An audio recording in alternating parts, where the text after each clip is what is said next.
Friends देख लीजिए, हम लोग कुछ इस तरीके से रहते हैं जब सुबह सुबह उठते हैं तब। तो ऐसा हुआ कि बहुत सारा मटर लेके आए थे, ये 2 किलो एक तकरीबन। तो मैंने कहा आप बैठे बैठे छील लो, और मैं तब तक ना कुछ पौधे हैं मेरे पास जो कि मैं लेके आई थी कहीं से, तो मैं वहाँ से ला करके और उसको रख दिया था। लेकिन वो ना 1-2 दिन हो चुका है, तो मैंने सोचा चलो अब उसको लगा लेते हैं गमले में। वैसे तो ये जो पौधा है ना वो मेरे पास पहले भी था, लेकिन बीच में हम घूमने चले गए ना तो वो एकदम से सूख गया पूरा का पूरा। तो मैं ऐसे ही टहलती बुलती, सिर पे टोपी लगाती, शॉल ओढ़ के, मोजे पहन के मैं कुछ इस तरीके से काम कर रही हूँ। क्योंकि सुबह सुबह ना बहुत ठंड थी आज, पता नहीं क्यों। और मतलब आज बोल रही हूँ तो इसका मतलब है कि अभी ये कई दिनों पहले की बात है जब ठंड बहुत ज़्यादा पड़ रही थी, क्योंकि मैं तभी ये वीडियो बनाई थी। तो यहाँ पर ना मैंने सारे जो खाली गमले थे ना उनको मैं उठा के ले आई, क्योंकि बाहर तो खड़े होने का भी मन नहीं कर रहा था। तो घर के अंदर ही थोड़ा सा मैं दरी के ऊपर ही पेपर वेपर बिछा के, और फिर मैंने यहाँ पे सूख चुके गमले में से मिट्टी को थोड़ा सही किया। क्या होता है ना कि ये गमले की मिट्टी ना अगर कुछ नहीं लगाओ तो मिट्टी बिल्कुल ही ड्राई हो जाती है। और मुझे है शौक, लेकिन कुछ दिनों से मैं शायद से पौधों के ऊपर इतना ध्यान नहीं दे रही थी, तो पौधे धीरे धीरे ख़त्म हो रहे थे। तो मैंने कहा अब थोड़ा सा सीज़न चेंज हो रहा है, तो मैं कुछ अपनी फेवरेट जो हैं पौधे वो मैं लगा लूँ। और बीच में कोई आ गया था तो मैं उसको देखने चली गई थी। तो ये बड़ा कष्टदायक होता है जब आप बैठ जाते हो और फिर उठ करके किसी को देखना होता है। उसके बाद दोबारा से आकर के फिर से मैंने पौधे को लगा लिया। तो ये देख सकते हैं जेड प्लांट है, और वो जेड ही प्लांट है, दोनों ही शायद से जेड प्लांट ही बोलते हैं, अगर मुझे मैं गलत हूँ तो बताना। तो ये वाले जो है ना मेरे पास इतने सारे थे कि मैं कई सारे गमलों में लगा रखी थी। लेकिन पता नहीं बाद में फिर वो धीरे धीरे करके सूख ही गया। और ये वाला तो अभी है थोड़ा सा, लेकिन वो भी जाने जाने को है, तो मैंने नया पौधा लगा लिया इसको। और अब धूप में ही रखूँगी, क्योंकि अभी की जो धूप है ना बहुत तेज़ भी नहीं है, और ठीक ठीक है, हल्की सी रोशनी आती है। तो पानी वानी डाल के और इसको मैं बाहर ही रखूँगी अभी कुछ दिनों के लिए, क्योंकि घर के अंदर बहुत ज़्यादा ठंडा है। तो शायद पता नहीं, मेरे को समझ में नहीं आता, सब कहते हैं इसको अंदर रखना चाहिए। मैं अंदर रखती हूँ तो फिर ये सूख जाते हैं, बाहर रखती हूँ तो फिर ये सूख जाते हैं, तो पता नहीं चलता कि कैसे रखना है। लेकिन मैंने अभी तो फ़िलहाल बाहर ही रखा। और ये जो फ्लावर देख रहे हैं ना, मैं उस दिन तोड़ के लाई थी, वो अभी तक नहीं सूखे हैं, उसको मैंने पानी में रख दिया था। अभी तो एक और फ्लावर आ गया है, जो मैं शुरू में ही आपको दिखा दी, पौधे लगाने के लगाया था ना वो मैंने पहले ही दिखा दिया। तो चलिए हो चुका काम। तो नमस्ते फ्रेंड्स, स्वागत है आप सभी का। और मैं आ गई हूँ किचन में। आज मैं बनाने वाली हूँ बथुए का साग, जिसके लिए मैंने यहाँ पे बथुआ छांट के धो के रख लिया है, इसमें पानी है अभी। और साथ में मैंने थोड़े से आलू धो के रखे हैं, ये रहा।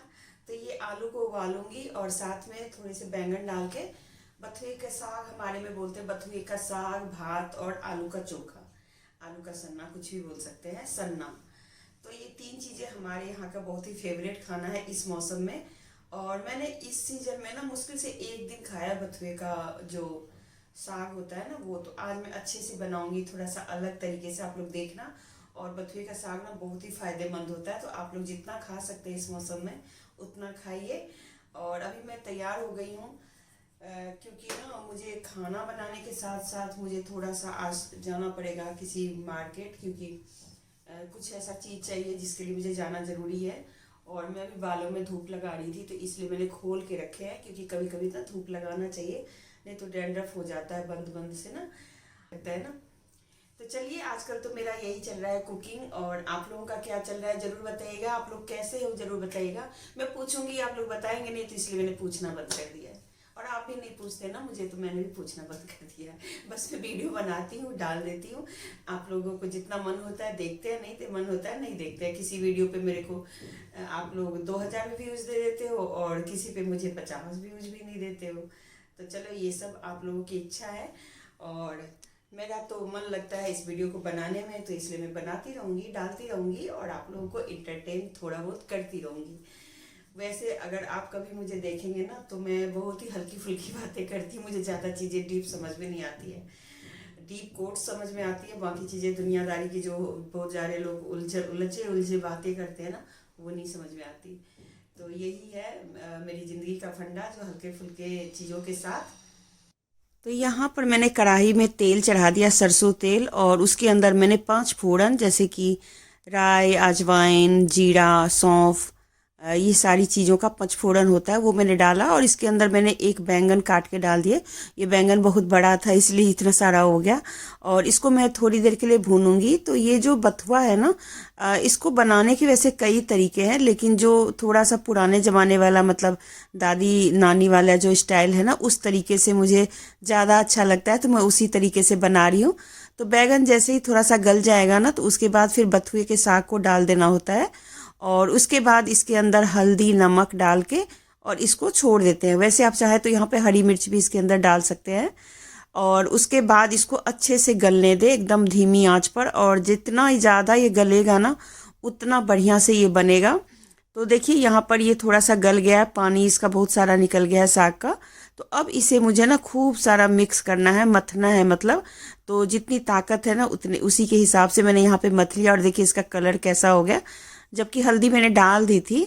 और उसके बाद ये करते करते कुछ इस तरीके से ये तैयार हुआ। तो अब ये हो चुका है। मैंने उधर तड़का भी चढ़ा दिया है, वैसे तड़का मैं डालते हुए आपको दिखाऊंगी। तो चलिए इसको ना, तो इसकी ग्रेवी बनाने के लिए एक चीज़ मैं बोलना भूल गई। इसकी जो ग्रेवी मैं बनाऊंगी ना, वो बनाऊंगी मैं चावल के पानी से। तो चावल को मैं उबलने के लिए चढ़ा दिया था पहले ही, और उसको ना मुझे पसाना था। और पसा करके जो उसका माड़ निकलेगा मतलब पानी निकलेगा, उस पानी का यूज हमें करना है बथुए के साग में। तो ये साग जो है ना फिर बहुत ही बढ़िया बनती है, ट्रेडिशनल बनती है। ये बहुत ही गांव देहात वाली ट्रिक्स है जो जिससे कि गाढ़ी गाढ़ी सी बनती है। यहाँ पर तड़का के लिए बता दूं, सरसों तेल में मैंने खूब सारा लहसुन और अजवाइन डाला है।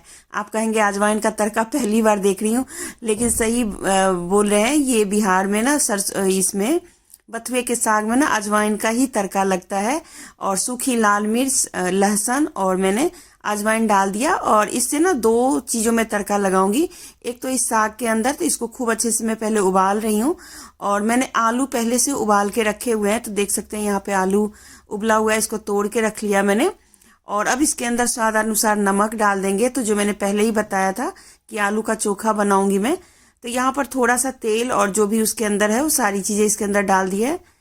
और आलू का जो चोखा होता है ना, उसके अंदर जले हुए सूखी लाल मिर्च जब डालते हैं ना, तो वो और भी बढ़िया लगता है। तो इसलिए मैंने इस तरीके का तड़का लगाया है। अब इसके बाद इस आलू को अच्छे से मैश करके मैंने तैयार कर लिया। और देख सकते हैं यहाँ पर मैं इसके बॉल्स बना रही हूँ। तो ऐसे ही बना के रख लिया कि मतलब जितने मेंबर होते हैं ना उसके हिसाब से रख लेने होते हैं। और यहाँ पर साग भी अब उबल चुका है बढ़िया से।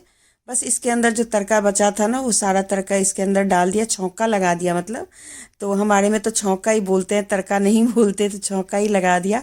तो ये देखिए साग कितना बढ़िया बन के तैयार हुआ। इसमें बहुत मतलब फ़ायदेमंद ही होता है। पहले तो इतनी जानकारी नहीं होती थी, लेकिन अब पता चला है।